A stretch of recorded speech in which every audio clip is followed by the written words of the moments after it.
It's just like, here's this guy who's famous in history. His name's Napoleon, and we're going to tell you stuff about him. I don't know if Joaquin Phoenix, I don't know if he struggled to try to embody Napoleon. Joaquin was given some Joker vibes. He might have been a great leader, but he's not a great guy. Did he really love France? Did he really love Josephine? Or was it all for his own personal pleasure? What I wanted to get from it, I didn't get, and that is a better understanding of who Napoleon is. I just didn't get that. I think if you like Ridley Scott and or war movies, you'll probably like this as well. Maybe some people who haven't gotten the chance to learn from history can watch this movie and learn a thing or two. Yeah.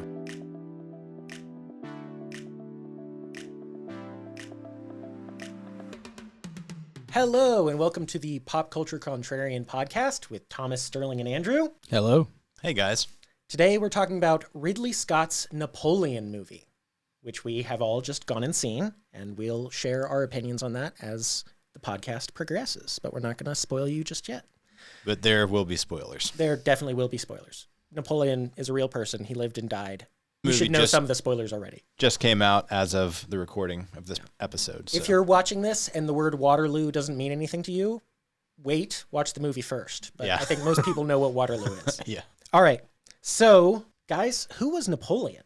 This Napoleon Bonaparte guy. Thomas? I still don't know. The movie didn't really tell me. That's a good... We'll dig into that. Okay. But all right. yeah, Napoleon, the Emperor of France, the great military tactician. The Famous short guy, right? Yeah, he's a famous short guy. The He wasn't actually that short, though. fellow who took Europe by storm Yep. throughout the 18th when and that 19th happens. centuries. I think someone came up with that naming convention just to trip everybody up for the rest of history. Yeah, for sure. Yeah, so he was a Corsican born. He entered the military, he became a gunnery officer, and rose through the ranks until eventually he became the Emperor of France and conquered most of Europe, yeah. Yep. That's the real person who actually existed. And he made his brother king of Spain, and I think another brother king of Italy or something like that.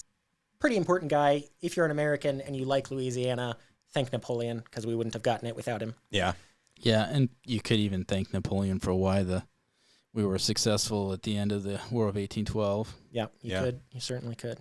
He is a leader of men, dynamic character. Yeah. And one of the most, if not the most successful military general of all time. Yeah. Yeah, definitely. What was the record? You had some numbers, didn't you, Thomas? 61 victories, I believe. Out of not that many more battles. He didn't No. lose many. Yeah.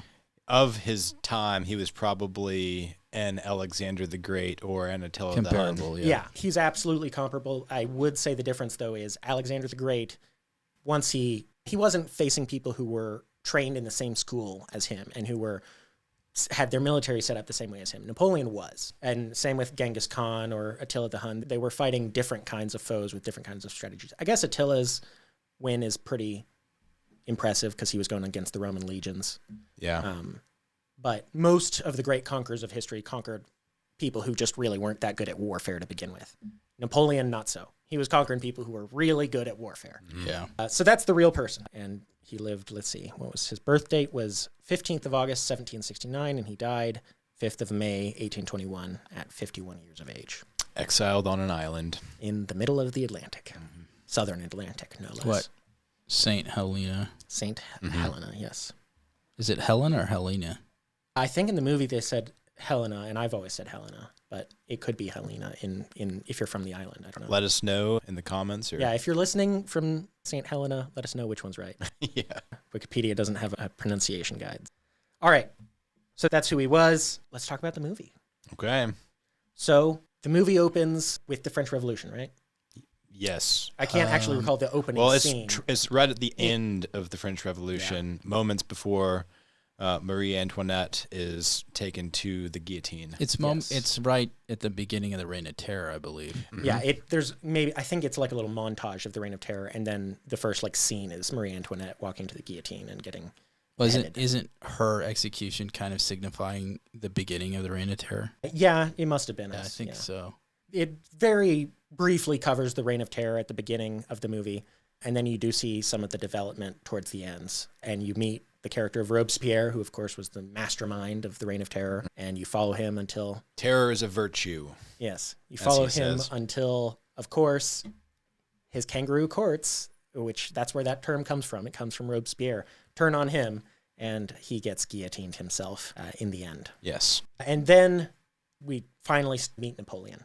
And Napoleon's just this guy. Some of the leaders of the revolution are meeting with him. They need somebody to take this fort that the British are holding, which is Toulon. And so we follow Napoleon as he prepares and then leads the battle at Toulon and captures it.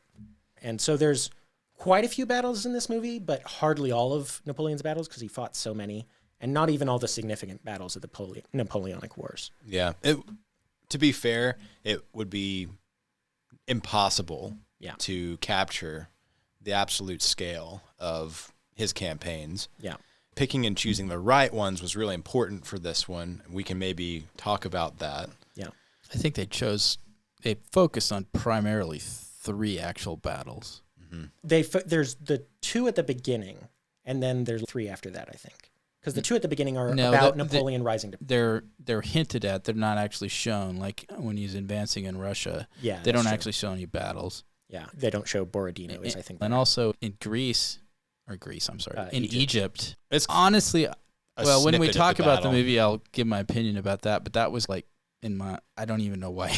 Go ahead and talk about it, because that's pretty early. So just real quick to get you to Egypt, Napoleon captures this fort in Toulon and burns a bunch of British ships. And so he's in favor with the French. And then he eventually leads an army, conquers Italy. We don't see any of that. And next we see him, he's leading an army in Egypt. Yeah. What? It's literally maybe no more than a 5-minute bit, which shows him standing in front of his armies facing off against the armies of the Egyptians. And I'm not sure who specifically they are. It was the people fighting him were the Mamluks, but it was the Ottoman Empire. Ottomans, okay. He was fighting, yeah. And there's just this scene where he orders his artillery to fire, and the opposing military standing in front of the pyramids, the Great Pyramids, and of course the pyramids get hit and all this. Yeah, it's very Hollywood. The avalanche of rock falling from the pyramids is what destroys the army allegedly. Yeah, that's not what really happened. And scene, and you just move on. There is a lot of things like that. I did notice going back to Toulon. So at Toulon, he's capturing a fort. They sneak in at night, and he has all these explosives and ladders ready. And he's also custom built a bunch of mortars for that, which I thought that was cool. They had discarded cannons that were just useless, and he's like, how can we repurpose these? So he built weapons specifically for this campaign. Yeah, and you do get the feeling that, okay, this Napoleon guy, whatever else his skills, he really knows guns, or these guns specifically. Yeah. He knows what to do with them. He knows how to use them. They sneak up to the fort. They lay their ladders against the fort. They blow open one of the gates, and then we're shown a fairly brief battle scene of them taking the fort, and then of them firing heated shot at the British ships and setting them on fire. And I thought that was just visually, and as someone who likes military and tactics and stuff, to know about that and to see it represented well, I thought it was done very well. It seemed incredibly realistic and accurate. Yeah. It was gripping. And I thought Toulon ended at the right time. They captured the top of the fort. They were starting to shell or fire heated shot at the British ships, and the ships were starting to go on fire, and it's okay. That's all you really need to know. They've won. Yeah. And then there is another brief battle before we get to Egypt where I think it was a royalist revolt. That was more of a crowd control type. Crowd control well, maneuver. It does go down in Napoleon's historical military record as one of the events that led him to power. So I suppose that it was like an armed mob. Yeah. So he lines up a whole bunch of cannonade to support the government of the revolutionaries, and the royalists are coming in, and he fires on them, and it's gruesome, and they all run away. Yeah. I think that the reason that's a significant, and they hinted at it in the film, because when you see the execution of Marie Antoinette, Napoleon is there on scene. Which he wasn't historically. I looked that up. He was in Paris, though, I think. Yeah, he was nearby. Happening. And he was a supporter of the revolution. Right. He might not have seen the execution take place, but he was in Paris when it happened. And the idea is with him in a similar type of uprising potential situation where the royalists are wanting to throw off the new government, and he's ordered to basically, like you said, do the crowd control. There was a similar situation that King, I think it was Louis, whatever, was prior to the revolt happening, he was in a position to try to put it down, and he effectively didn't. He didn't allow. He didn't. I guess he just didn't want to have the people fired upon or whatever. Yeah, I don't remember. That's not in the movie, so I would have to remember from my history classes. And I think so. The result of that kind of unwillingness to press his power resulted then in him losing power and losing his head and everything like that. And I think that Napoleon was somewhat aware of that reality. You can't let these revolts happen unchecked, or you're going to end up dead if you're on the wrong side. And so I think when he decisively put down the royalist rebellion there, it solidified for him as well his position as a loyalist to the revolution. And one of the leaders of the revolution. Yeah. It moved him into a position of leadership. It was one where he was then accepted by the other leaders as, okay, you're really committed to the cause. Yeah. So there's that, and then after that, we first meet Josephine, who was historically Napoleon's first wife and the love of his life, and allegedly the last word that he ever said was Josephine. He cared a lot about her. So we meet Josephine, who already has some kids, but then they don't I guess they show up at the very end, don't they? Yeah, I think, at least in the film, she had 2 children by her first husband. And he was an officer in the French military, and he was beheaded. Yeah, because he was the nobility or royalist or something, and so she had been imprisoned, and we actually see her get released from prison from wherever she was held. And so we have that information about her. She's already had some really tough times, but then before that, she was more aristocratic. So we meet her, and there is a funny scene. I think, Thomas, you and I both laughed, because just before Napoleon finds out who she is, he's already met her, but he doesn't know her name yet.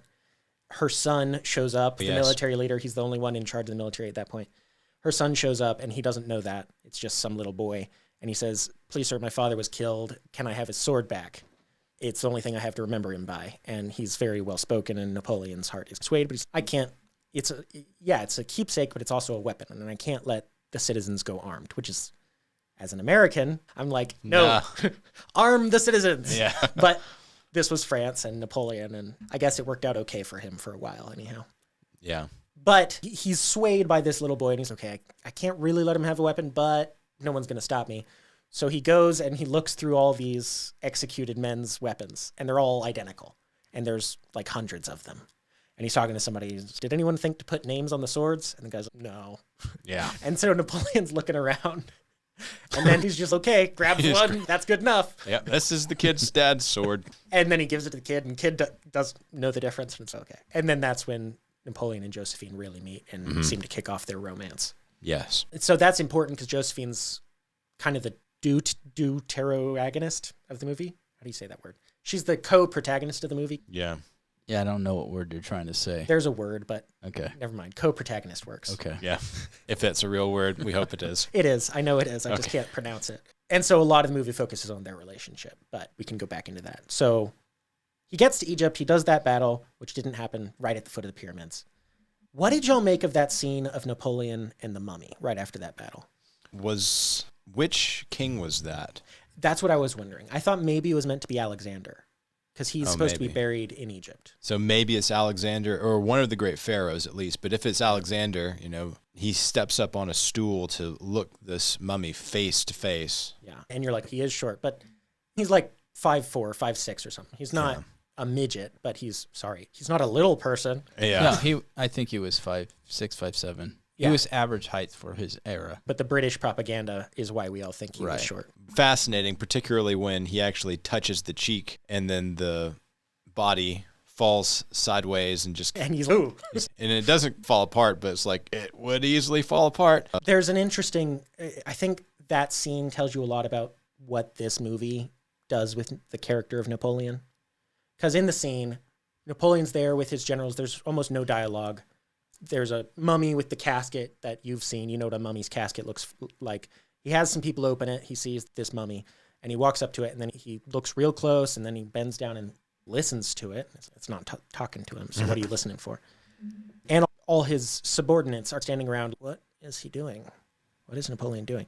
And I think it's supposed to give you this idea that no one really knew what to make of Napoleon, and he was a little bit erratic, even though he was also a genius on the battlefield. I guess maybe. I was thinking he was seeing, if it was supposed to be Alexander the Great, I think he was seeing this kind of connection to that in himself, this greatness of the past, and it was him reaching out and almost touching the past. If I'm interpreting it right, one of the greatest kind of military biopics of all time, in my opinion, is the movie Patton. And there's a scene in that movie where George C. Scott, who acts Patton, they're driving, he and his driver, and I think there's one other, maybe it's just he and his driver. Is this the Desert Fox line? No, they're driving near, I think they're in Greece somewhere, but I'm not positive about this. It was an ancient battle site. Yeah. And he has his driver stop, and then he gets out, and then he starts talking in a way as if he's talking about where the troops were. And so was marching here, and he's like relaying the battle as if he lived the battle then. And it's this kind of eerie, weird kind of sense in which, and what's communicated there, and I think this is true. I think Ridley Patton, the general, American general, he actually, I think, adhered to some degree, some kind of connection, some kind of belief in reincarnation. And he would think like he's of the lineage of these, or a rebirth, as it were, of these great warriors of old. And I don't know if Ridley Scott was doing some type of similar kind of connection there by having Napoleon reach out and touch Alexander the Great in that scene, if he was trying to connect with him or something like that. Although it was done in such a fashion that it makes Napoleon just look goofy and almost foolish. Yeah, there's a lot of that throughout the movie, and we don't have to synopsize the whole movie. We've covered his rise to power. After Egypt, he goes home and becomes first consul, essentially emperor. But throughout the whole movie, you get these aspects of Napoleon being sometimes a little silly, not quite goofy, but silly sometimes. He's enthralled with Josephine from the first moment he sees her. He's just staring at her, and a little bit awkward when she talks to him at first. He's also obsessed with his destiny. And maybe that's the connection with the mummy. Yeah. Yeah, but I do think there was definitely some of the, I think that scene was meant to portray Napoleon was aware of the greatness of the Egyptians that lived there once upon a time, and he was thinking about that and his connection to history. I think that's absolutely in that scene. Okay. Yeah. So yeah, but then throughout the movie, you also get all these other things where it's just, are you like Ridley Scott, who directed the movie? You're wondering, was Ridley a fan of Napoleon? Did he think Napoleon was a cool guy? Why? What is he saying about Napoleon in this movie? Did y'all get that sense? Yeah, I know. As an audience member, like towards the end, you're almost really rooting for Napoleon. I certainly was. Yeah, I could tell that there was a sentiment of a bit of knowing the outcome, obviously, that you're living through the character's kind of eyes of the moment. And he's come back and he's got this glorious kind of vision for how he's going to, reestablish his empire. And this battle, the last battle, you get the sense of, you can see it slipping away from him. Yeah. And so there's this kind of, in that sense, any kind of, you could say, any kind of loss, even of your enemy, that was the Bible talks about, don't even rejoice at the death of your enemy. There's a sense in which there's almost kind of you can, even though you're not a fan, you can be sympathetic toward what's about to happen or what he's about to experience. Yeah. In that sense, I agree with you. I think the scene, and this movie was interesting in ways that, as I think through it, I'm like, okay, I have certain impressions of it. But the scene there's a few little scenes that I thought were just powerful, and they were almost like paintings. Yeah. And one of those was when he's at Waterloo, standing in his tent, waiting for the rain to end, and he's just standing there, and he's looking out, and it's just almost more of his shape, his silhouette. Because you're seeing him from Wellington. Because you're seeing him from across and he's just standing there waiting, and it has this almost, like I said, a painting feel to it, of a historical painting. I did feel like when I saw him doing that, I was like, I've seen that before. I've seen a picture of Napoleon in that exact stance, wearing that gray coat with his uniform underneath it before. So I should have seen if I could find that. But yeah, it had an air of foreboding to it. It worked well. The whole rain and everything. You know, history was going to lose. Yeah. But that was pretty well done, I felt, and that was pretty effective. Yeah. So, yeah, there were several points where I was just blown away, where I really was like, oh my gosh, this is so cool to see this on screen. One of those points was the battle of, I had it all day long, and I've just now forgotten the name of the Austerlitz. Oh, yes. The snow and ice. Yeah. So in the movie, it doesn't show all the maneuver and stuff that happens in a campaign like that. And it doesn't, obviously, none of these battles are shown to be 12 hours long, which is how long most of these battles were. The battle in the movie seems like it's, begun the first combat, swinging of swords, and then ended within 30 minutes or maybe an hour. But it was really much longer than that, because of course it was. But you got to make it a movie. That makes sense. But at Austerlitz in the movie, even though it's not exactly the exact tactics and formations that were used in real life, all of the tactics and formations in that scene are militarily sound. They're the things you would actually do if you were a general, and that's what you saw and that's what you knew. You would respond in the way Napoleon responds if you were as good as Napoleon is. Mm-hmm. And that's just, to me, so gratifying, because in all too many Hollywood movies, when you have a big battle scene, it's army over here, let's charge at each other and then break up into a bunch of duels. Yeah. That's not what most battles were like. Yeah. I certainly enjoyed the depictions of the element of surprise, and then utilizing formation tactics and utilizing particularly the guns. And that was a common theme throughout, was his expert use of guns, as you mentioned earlier. Yeah. He was famous for it. Yeah. But he brings, once the enemy has started to waver, they're not succeeding in their push on this town that they're trying to take, then he calls in his cavalry and sends them routing, and it's just, yes, this is appropriate. May not be the exact tactics used, but it's, like I said, it's sound. And that's just, for me, very gratifying to see on screen. Certainly. However, I will say that there's one famous thing, if you're a history buff, you may know about Austerlitz. Yeah. The ice was rather embellished. Yeah. There's a myth about the Battle of Austerlitz that was propagated possibly originally by Napoleon himself, that Napoleon used his cannon to break the ice and drown thousands of Russian troops. Apparently, some Russian troops did drown, and at least 150 horses they found when they dredged the lakes, and quite a few cannon went through the ice, and a lot were captured because of that. But thousands were not drowned, and the movie does make it seem like the entire enemy force drowns in the ice. Pulls a reverse Moses on them. Yeah. It's a really cool scene, and it is gut-wrenching. Even though you're not rooting for the Russians, you don't want to watch a human go through that. No, and I think that according to the historical record of the battle, that the instance of men falling into the ponds and sinking was occurring well after the battle. It was during the end game, yeah. They'd already been routed. There was the soldiers just running at that point. Yeah.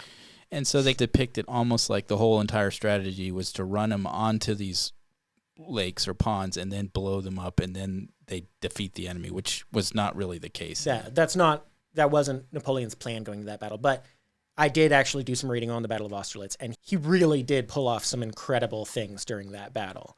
And a lot of them were in the prep work, setting up the enemy to think that he doesn't have all the forces there, that he's afraid of defeat when he's actually anticipating victory. That was one of his most brilliant battles. But specifically the ice thing, the way the movie makes it look, like you said, it looks like he was trying to drive him on the ice and drown him, and that's not what he did. Yeah. It's more a mythical. Really, Scott leaned into the mythical And idea. I think it was appropriate to do that, because I do think so many people have heard that about the Battle of Austerlitz with Napoleon drowning people. So I think if you didn't have it, people would have noticed and people would have been cranky about it. I think it was appropriate to do. And for a movie, it's such a great scene. On the topic of tactics, I was particularly thrilled with the cavalry, and at the battle I can't speak. At the Battle of Waterloo, where the cavalry was engaging, the French cavalry was engaging with the British infantry, and they created these box formations. Yeah, they went into infantry squares, which Napoleon actually helped set the standard for in an earlier battle, apparently. Yeah. And that was just so awesome to watch. And then more or less they create these cyclical shooting galleries as the cavalry is just like circling around. The cavalry can't just run over them because there's 4 deep ranks of men with rifles and bayonets pointing at them. So you do that, your horse dies. Yeah. So they're trying to go around and find a weak spot, but there's no weak spot because it's a perfect square. Yeah. What I was struck by in that scene just blew me away while I was watching it was Napoleon has already committed his horse. They're charging across the field, the cavalry. And Wellington says, prepare to receive cavalry. And so his forces march a little bit ahead of their lines to be able to form these squares.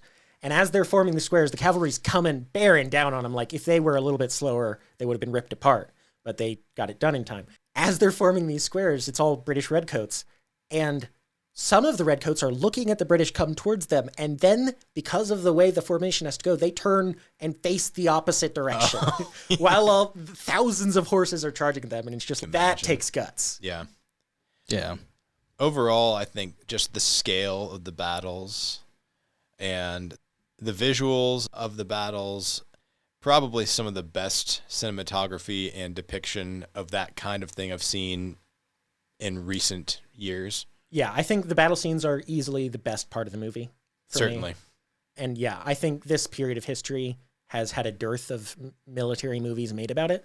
I'd like to see more. I'd like to see a really good American Revolution movie. Yeah. More than just The Patriot, because it's a great movie. It's not a great history movie. And you could argue the same for Napoleon.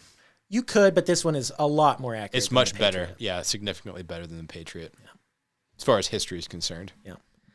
All right. Thomas, before we move on, were there any scenes that stuck out for you? Yeah, the execution of Marie Antoinette. I think that scene was the best scene in the entire movie, honestly. It was a great scene.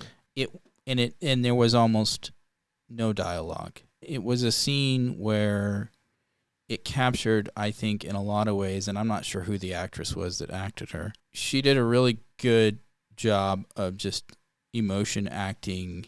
You almost could feel her defiance as well as her fear. Yeah, right up.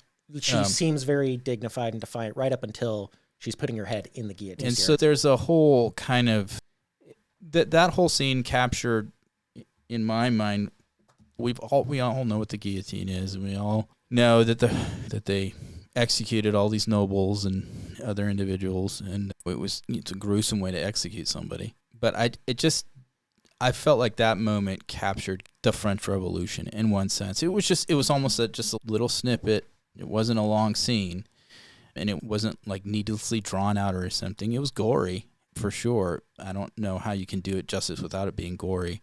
Yeah, I agree.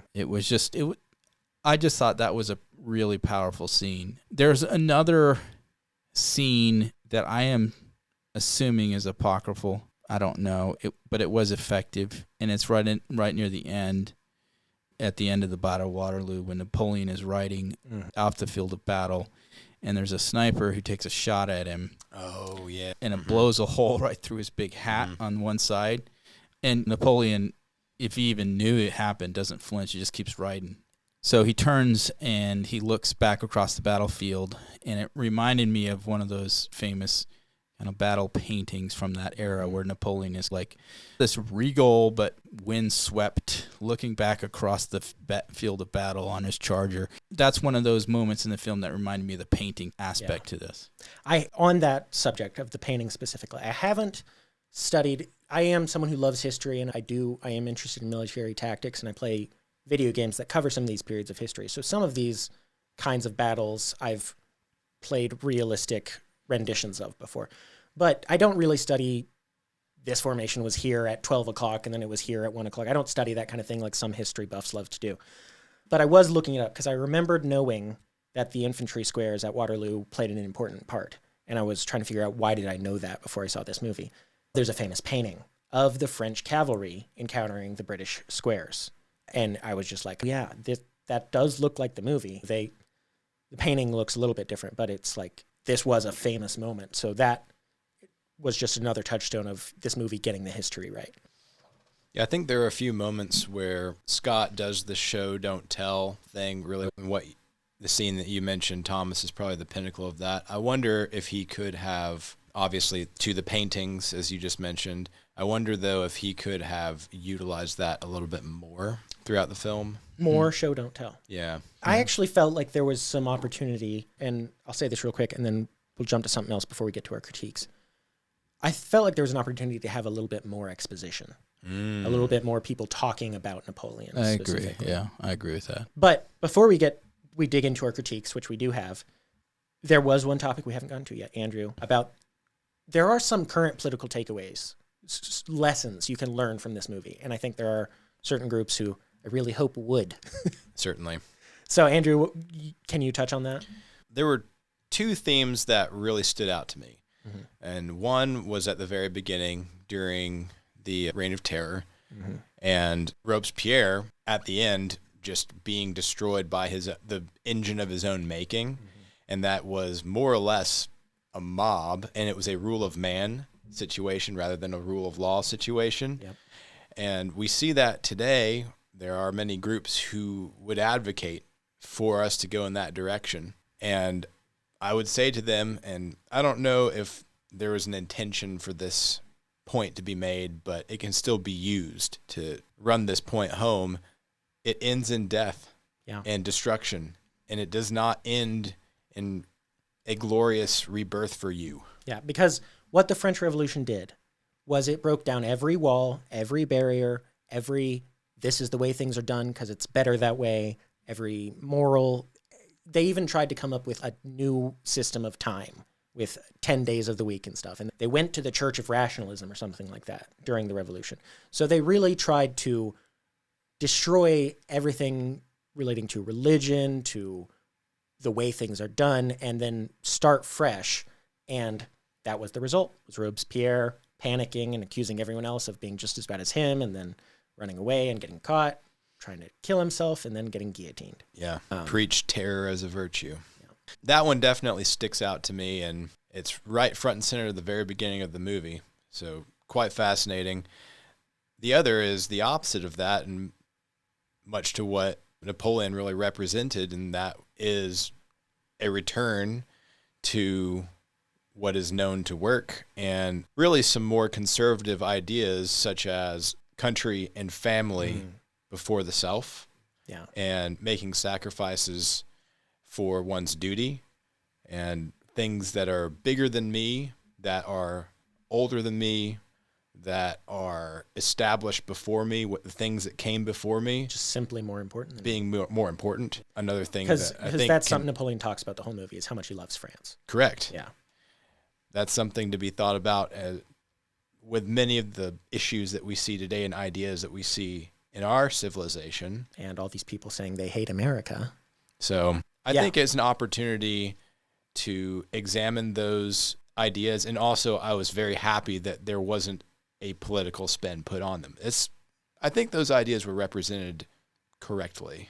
Yeah, I think mostly I don't think there's a strong accusation that this movie is woke in any sense. Or that not at all. Or that it injects modern politics too much. There's definitely some. Yeah. You do get some idea of what Ridley Scott feels about these things. But sure. And it's not about modern politics, but I think that it can, just like those who forget history are doomed to repeat it, we can use this, or it could be a film to at least introduce people to investigate further. Maybe think about maybe these some things. People who haven't gotten the chance to learn from history can watch this movie and learn a thing or two. Yeah. That would be great. Even if it's not super history correct.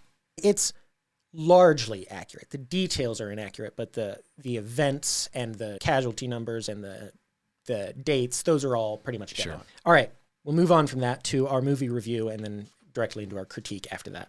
Excellent. Andrew, out of 10 stars, how would you rate this movie? I give it 7.5. 7.5. And I mainly weigh it on the cinematography, the costumes, the massive battlescapes. Those were my favorite aspects of it. Yeah. And also what I just talked about, I think, proper treatment of themes regarding society. Yeah, just real quick, you mentioned costumes. I wouldn't be surprised if this movie won a costuming Oscar. Yeah, probably Because it did have great costumes. Does it have a diverse enough a cast to be even considered by Oscar's new rules? There was at least two black people in it. There's that black British officer at one point. Or no, I guess he was French. It was French. Yeah. He was French. And that was pretty accurate for France. Alexander Dumas. All men were free Yeah. at that time, and there were different kinds of people. Probably one of the most progressive societies in that way during its time. During that time, probably, yeah. 7.5 out of 10 for you. Any comment on any specific thing that brings it down from a 10? I think that it focuses way too much on Napoleon almost being a cuckold and being beholden to his mother and his wife, and I don't know that's really accurate, and I felt like too much time was spent on that. I can agree that too much time was spent on it. Thomas? I'm giving this one a 5.5. Wow. Pretty harsh. This movie to me was underwhelming for all the anticipation of a movie about one of the greatest individuals in history. The actual knowledge of who Napoleon is and why he is considered so significant is lacking, in my opinion. I don't know if Joaquin Phoenix, I don't know if he struggled to try to embody Napoleon. I'm not sure what he was reading to try to get a handle on who Napoleon was. Yeah. It is true that Napoleon wasn't, and especially considered by the British to be a rather unrefined individual, but even in the French culture there, he was rough around the edges. Joaquin was given some Joker vibes. Right. I said that I think Napoleon was a prolific writer, and he was highly intelligent, and he was able to compartmentalize nobody's business in the sense of he could switch his focus to what he needed to focus on and not allow like personal stuff to bleed into his military focus on tactics and developing his battle plans, or he had an incredible memory, and he was a micromanager like nobody's business. And so all those were elements of recorded history of who this guy was. You see almost none of that. Mm-hmm. And so what you get is Joaquin Phoenix with this kind of guy who's got this half smile on his face occasionally. That's what I felt like. I could almost hear that in my mind. When he would walk, and the hat. And I don't know if this was accurate, but I don't know if you guys saw this, but it looked like that hat was like supersized that he was wearing, like almost overly large. It didn't seem overly large for Napoleon. I do think Napoleon is famous for having big hats. I wonder though was that legitimate, or was that whole part of the whole like propaganda around him? No, I think that was legit. I mean, look at this painting. That's the outfit he's wearing for most of the movie, like down to the coat. That's the exact reason. So I think the costuming was pretty on point. I'll put that I'm on not the saying, screen. I'm not suggesting the costuming was wrong by any means.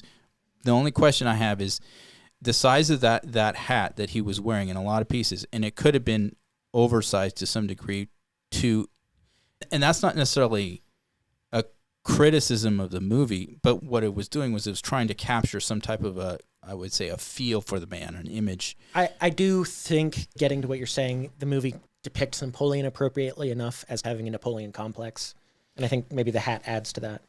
I think that was the attempt to do it. Yeah. But honestly, the classic Napoleon concept that we have, or complex that we have, was not demonstrated in this movie very much by Phoenix, in my opinion. No.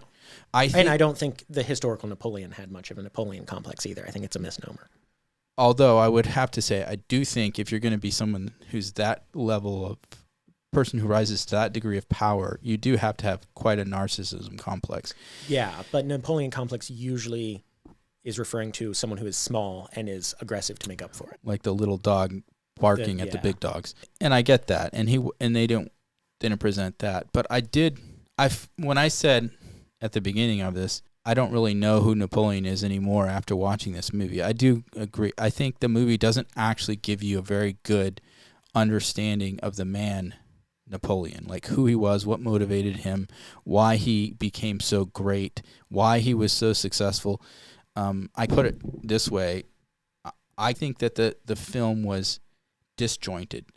there were three basic kind of areas that the film focused on: Napoleon and Josephine, his battles, and his kind of political career. And none of those were well developed in this movie. There's elements where you can see, I think you could argue that my problem with the battles was not that they were fascinating and interesting as far as the scenes that we're seeing, but what you don't see in those battles is why Napoleon was such a master strategist. You don't get that. You just see him standing there going, fire the guns. And they fire the guns and things happening, and you see him always being calm generally, and except for his first battle where he's like fidgety and jumps into it. But you don't see a lot of developing of, you're dealing with one of maybe the greatest battle tactician of history. You don't get those Sherlock Holmes moments. So you're not getting the sense like this guy was a genius. I think it does depict him as a genius, but the problem is you don't get those Sherlock Holmes moments, which you only get when you have the Watson there trying to solve the problem and coming to a completely false solution. Then Sherlock comes in and is like, no, it's none of that. It's actually all this. So you didn't have an idiot trying to lead the battle that Napoleon's taking over for that let you see just how much of a caliber difference there is there. It's usually he's just in charge. So yeah, I think if the movie had included some idiot character who was constantly making stupid decisions and Napoleon was fixing them, you might get a better idea of just how smart this guy was. I don't know how I would have done that. I don't know. Yeah, it's a tough, I understand why it's a difficult thing. How do you capture someone who is such an influential person in history? And there is a ton of record about this guy. It's not like we're mysteries about him. We got a lot of information about Napoleon. Even in his own hand. In his own hand. We can know what he was thinking at a certain battle. So it's not like this is mysterious. But the way he's being portrayed is, I felt like maybe part of the problem for Ridley Scott, and this is just, maybe I'm totally off here, but there's no true protagonist or antagonist. It's just like, here's this guy who's famous in history. His name's Napoleon, and we're going to tell you stuff about him. And this is how his ended. So you have his antagonists are not. If anybody's the antagonist in the movie, it's actually Josephine, which she's not really. She's not really. That's what's so confusing. I felt like the story couldn't focus on one important thing and just really expand on that, and you could see his character through that. It was like, that's how it's disjointed. We're jumping here. And in fact, if they didn't put the specific dates about when these battles were happening or what the battle was itself, the name of the battle, boy, we would be confused. That's true. That's a good point. And so I just felt like that's the aspect to me that I just missed it. I walked away kind of feeling like interesting. There was interesting eye-catching stuff. There was some interesting themes put in there that weren't the central themes necessarily, but they were interesting. It's not a movie that I would say is not worthwhile seeing. But what I wanted to get from it, I didn't get, and that is a better understanding of who Napoleon is. I just didn't get that. Yeah, I may come back to some of those points, but I'll just give my review. I rate this movie, I think, a little bit higher than either of y'all. I think I was already planning to give it an 8 out of 10, and I think I'm going to hold on to that, especially because I expect there will be a director's cut, because Ridley Scott usually does director's cuts, and usually they're better than the theatrical cut. So the 8 of 10 is partially for that director's cut, but I really did the movie. I'm not blind to the critiques you just said, and I agree with a lot of them, but I don't think that necessarily killed the movie for me. For me, the movie what I wanted was accurate historical depiction of Napoleon's career. And you may not quite understand why he was so successful, but you do see most of the important points. My biggest quibble is that you don't really get to see him from the point of view of the other European leaders very well. Yeah. And that you don't get to see one specific battle that I would have loved to see, and I guess I understand why it's not included, but I think it's too important to not even mention, which they don't, is the Battle of Trafalgar, where Horatio Nelson led the British fleet to defeat the French and Spanish fleets, and it solidified the British rule of the seas for the next century and more. That was one of the most critical battles probably in history, and it's just not even in the movie. So there's a quibble there. Yeah, and you could say, how did that further shape Napoleon? Because it certainly did. Yeah, because he was gearing up to cross the English Channel and invade England, and then Nelson defeated his fleet, and I can't cross the Channel. And yeah, it completely changed his whole career for sure. But I did think in every scene, Napoleon, with the exception of Waterloo, I have some more quibbles about Waterloo, but every battle scene, Napoleon is leading the battle in a way where I was like, as someone who knows a little bit about formations and stuff, I understand what he's doing, and it makes sense. It doesn't seem like a stupid thing to do. And then in the movie, of course, it usually works out for him. I do agree. I wish the movie had chosen if it liked Napoleon or not. Yeah. Because it portrays him mostly favorably, and then at the end it's, oh yeah, and all these people died at all these battles, and he was responsible for the deaths of millions of men. 3 million. Yeah, and you're like, maybe he's not someone to look up to. But I thought mostly a lot of the scenes where there's very little dialogue were very meaningful, the beginning scenes at the Revolution, but then one scene specifically at Waterloo that stuck out to me, and I think made me like Napoleon a little bit less, but in the right way. At the very end, right after that sniper shot you were talking about, where the bullet hole goes through his hat, he's riding away. He's just basically encouraged his entire army to commit to destroying the British, right as the Prussians are coming up, which he was trying to avoid happening. And he suddenly looks around and you see he knows we've lost this battle. And so he starts riding away with 2 guards, and his second in command is going for it. His sword's broken, but he's going for it. He's leading the men. He's trying to win the battle. Napoleon's riding away. And it's, okay, that's a little slimy to convince your whole army to commit and then save yourself.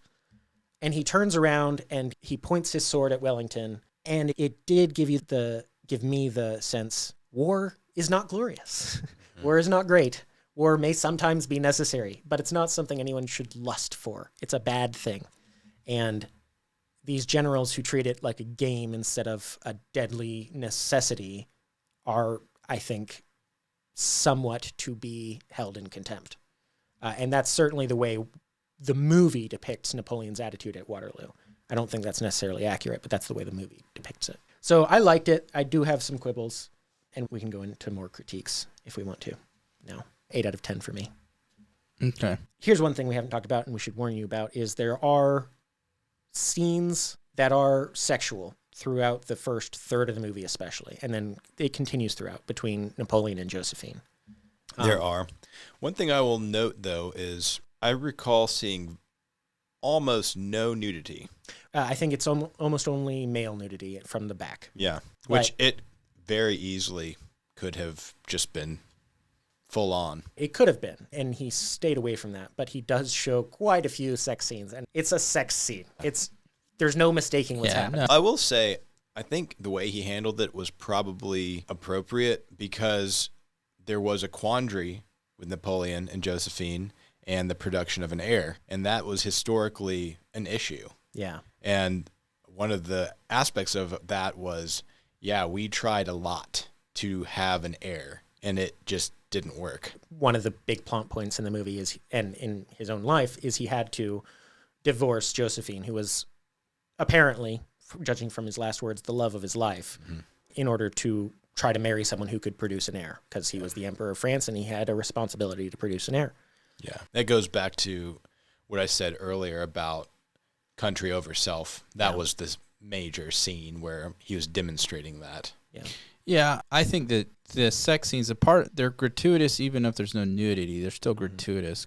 And they're gratuitous in the sense that they're depicting sexual activity between 2 lovers that's not love sex, to put it bluntly. Yeah, usually they're nearly at each other's throats. One of the things that I find problematic about it, and it just looks degrading. Let's just be honest. It's just degrading in how they present it. That's a good point. Yeah, I think if the movie is accurate on their relationship, it was not a good relationship. The historical record, there's a lot that has been written about Napoleon and Josephine, a lot. And we have a lot especially from Napoleon's own hand, because he wrote letters. He literally would write sometimes 2 or 3 letters a day to her. And that's one of the things in the movies. In a lot of these scenes, you hear some of the... you'll hear him writing to her, her writing to him. The whole historians have wrestled with their relationship, fully appreciating. But what they have landed on is that initially she married him more because he wanted to marry her. He was infatuated with her, and it was be a good match for her. She did, almost explicitly says that. And within 2 days after they are married, he's down in Toulon. No, he's down in Egypt, right? Yeah, he goes to Egypt. I think that's right. Or actually, I think technically he's on his Italian campaign. But we don't see that. We don't see that, but whatever. She hooks up pretty fast with the lover, and when he gets word of that eventually, and they show it, he gets pretty upset about it, as you'd understand. What they don't show you is historically what one of the things he did is then he took a lover. And it was part of the culture almost of that era was to say, you can't be seen as a cuckold. Mm-hmm. So how do you show you're not? You sleep around too. You do. And so that was part of the kind of the culture of that era. And so it shows you part of the debauchery of France at that time. Sure. Yeah, casting aside all the morals. Which I think that was an accurate depiction. But the thing I get out of it is, did the movie, this is the movie now, did the movie actually depict Napoleon actually loving Josephine? Is the theme behind it, this is how he loved Josephine, as if she was more an object of his affection, not a person he was in love with? Yeah, it's similar much more possessive. And was this how he actually, quote, loved France? You know what I'm saying? Yeah. And I'm wondering if that was part intentionally done so, in the sense of he's not really a great guy. He might have been a great leader, but he's not a great guy. Did he really love France? Did he really love Josephine? Or was it all for his own personal pleasure? Yeah. And ambition? I have read some historic accounts that noted he generally had no regard for women. Yeah, he loved his wife, but she was just his wife.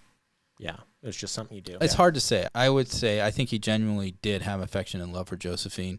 I think that the way the movie shows their divorce, I don't think is very accurate. I think they both had come to the conclusion that, and it was less of him forcing her to do this and more of her recognizing that this is what had to happen if he was going to have an heir. It's the way the movie presents it, it's a very toxic relationship from beginning to end. Yeah. And there was, and to be fair, there's definitely toxicity within that relationship. Oh yeah, no doubt. But was it as simplistic of a toxicity as they portrayed? Maybe that's not fair. He did try to show that they had that, like, they do have affection for one another. They have this affection for one another, and it's really weird. And I think that's part of the hard part. And this is my final caveat. I don't know how much of this is on Scott, the director, or the actors, and specifically in this one, Joaquin Phoenix. Was this Joaquin Phoenix's fault that we're getting this sense of, I don't really know who this Napoleon guy is? That may be. I still wonder why Joaquin was chosen. Yeah, he looks it. But yeah, I do think visually in a lot of the scenes, he nails the look of Napoleon. But I agree, Thomas. His acting, did this really capture who Napoleon was? Yeah, I'm not sure the personality he portrays matches up with Napoleon either, but I haven't done extensive research into Napoleon specifically. I mostly know of him because he wrote his name large across history. Yeah. Right. But I think Ridley Scott likes to work with Joaquin Phoenix. He's worked with him several times, so yeah, directors do that kind of thing. And to be fair to Joaquin Phoenix, when he was in The Gladiator and he was... Commodus. Yeah, Commodus. Caesar. Was he a Caesar? I think he was, yeah. Yeah. He was a great Caesar, and he had, even though he was the villain, he had gravitas. Mm-hmm. And that's the thing that I think, that maybe that's the word, Napoleon has very little gravitas in this movie. And maybe that's what the thing was kept tripping me up. I was like, how is this guy so respected and so followed and his men were willing to die? Where is that in this movie? It's just lacking. I'll just say it again. I think Joaquin was still channeling some Joker energy. Did Joker ruin him? It might have. I know these guys don't quite agree with me, but my recommendation is that no one should ever watch the Joker movie ever again. Yeah. It's a dark movie. Kind of horrible. Yeah. I wish I Well, we're not doing that. We're not doing that review. We will not be reviewing the Joker. Yeah. I think Joaquin nailed the look. He maybe could have been played better by somebody else, though. Yeah. All right. I think we've covered pretty much everything. We had another point here, but we'll leave that aside because we've gone on long enough. So Napoleon, he was in fact a great man who did in fact conquer most of Europe. And just so you know where he conquered and controlled at times: Spain, Italy, France, Germany, Netherlands, Switzerland, Poland, and various areas besides at times. This guy was a conqueror, and he was really good at it. One last thing is, I didn't know how short his second reign was. So he's sent to Elba, famously, and then he leaves after a year, and then he's done. Waterloo happens within a few months. 4 months later after he comes back. Yeah, it didn't. I had no idea it was that fast. Wow. Yeah, he recognized that would have set, if he'd won Waterloo, he could have set him up for the rest of his life there in Europe, but obviously didn't. I did think it was interesting. I don't know if you guys caught this. This is one little thing. There's debate over what causes Napoleon's death, right? Was he poisoned? Yeah, I did see that. I was looking up Ridley Scott, and that is apparently one of the books he read was The Poisoning of Napoleon. Right, and that's why I think he shows the fly in his wine.